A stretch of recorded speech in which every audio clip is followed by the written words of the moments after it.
ఈరోజు చరిత్రలోని సువర్ణ అక్షరాలతో లిఖించబడిన రోజు.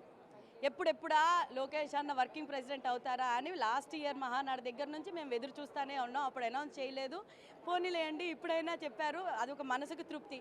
ఎందుకంటే లోకేష్ అన్న క్వాలిఫికేషన్ ఏంటి అని అంటే ఆయన పెద్దల దగ్గర నుంచి సూచనలు తీసుకుంటారు.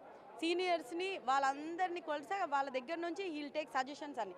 కొత్త వాళ్ళు యంగ్స్టర్స్ ఉడుకు రక్తం ఉన్న వాళ్ళని ఎక్కడ ఎవరితోటి ఎలా పనిచేస్తే పార్టీకి బలోపేతం అవుతుంది నమస్తే పార్టీకి ఎలా బలోపేతం అవుతుంది, రాష్ట్రం ఎలా బాగుపడుతుంది, రాష్ట్రం అత్యుత్తమమైన స్థానంలోని చంద్రబాబు నాయుడు గారు ఎలా తీసుకెళ్దాం అనుకుంటున్నారో దానికి మన పార్టీ ఇంకెంత బలోపేతం అవడానికి ఇదంతటికీ రూపకర్త లోకేష్ గారు. అలాంటిది ఈరోజు వర్కింగ్ ప్రెసిడెంట్ ఆయన తీసుకుంటున్నారంటే చాలా సంతోషంగా ఉంది.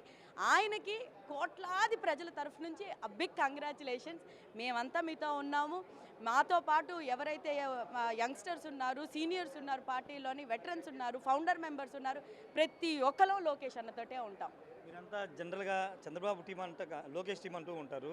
మీ ఒపీనియన్ ఏంటి మేడం? అంటే నెక్స్ట్ సీఎం అయ్యే అన్ని అర్హతలు లోకేష్ ఉన్నాయని చాలామంది మాట్లాడుకుంటున్నారు. దాని గురించి ఏం చెప్తారు?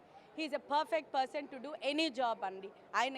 నేను ఎందుకు చెప్తున్నానని అంటే బయట చదువుకొని వచ్చిన గర్వం లేదు, ఇంత సంపాదించిన అహంకారం లేదు, ప్రజలంటే ప్రేమ, పార్టీ అంటే మక్కువ, ఇలాంటివన్నీ క్వాలిఫికేషన్స్ ఇంకెవరికి ఉంటాయండి. He is perfect to sit in any seat. అంత for a worthy son he's a worthy, for a worthy father he's a worthy son. అంత అది మాత్రం